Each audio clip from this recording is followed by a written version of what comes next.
It is May 8th.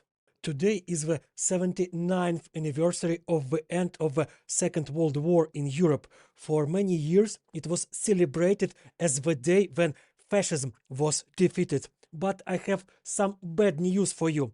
Fascism is alive and kicking and even has plans on you and your home countries. Maybe you still have not noticed it, but it's only because this modern fascism is dressed in a propaganda attire designed to deceive you. Because there are no two things more dissimilar than Russian propaganda aimed at foreigners and Russian propaganda aimed at its own Russian audience. What do Russians tell Europeans, Americans, Asians, and others? That Russia is peaceful, wonderful country full of spirituality, holiness, and grace, and that evil Ukrainians have concocted deceitful plans to spoil this holiness and grace, forcing Russians to start killing Ukrainians and destroying entire cities just to save themselves.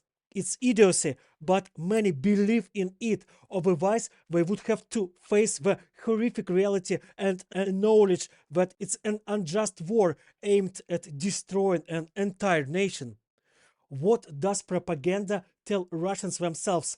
It's also a celebration of idiocy, but of a completely different kind. Every day, television convinces Russians that Ukrainians are traitors trying to switch sides to the godless West instead of fighting alongside Russians against this West.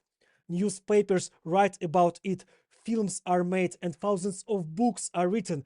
Armies of propagandists talk about how Ukraine should not exist, that state should only be an outpost for the future war against the West, that Ukrainians are actually Russians confused by the West, and they need to be brought back to become the vanguard of the Russian army during its invasion of Europe. And they are that serious about it. They are preparing to fight with whole world and want Ukrainians to join them, and not just join, but consciously and joyfully. The war against the West has become the main ideology of Russians, their religion, their God, and they sincerely don't understand why Ukrainians don't want to worship this God and march with Russians to conquer Berlin and Paris. While various politicians in the West talk about how to negotiate better with the Russians themselves, almost without hiding it, are making plans to destroy entire countries in the West. And they lament that they are forced to spend time and effort storming small villages in the Donbass instead of Brussels and London.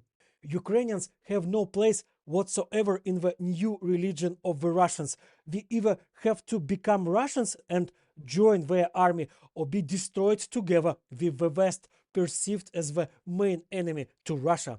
That's it. There are no other options. If I were in the shoes of wars making decisions in the West, I would listen to all these Russian stories. They fantasize about conquering Europe, dream of destroying the USA, and openly talk about it. Prepare for the worst. These maniacs won't stop just like that. Perhaps at some point they might decide that taking Warsaw or Prague could be easier than capturing Kharkiv or Odesa, and turn their war efforts towards you.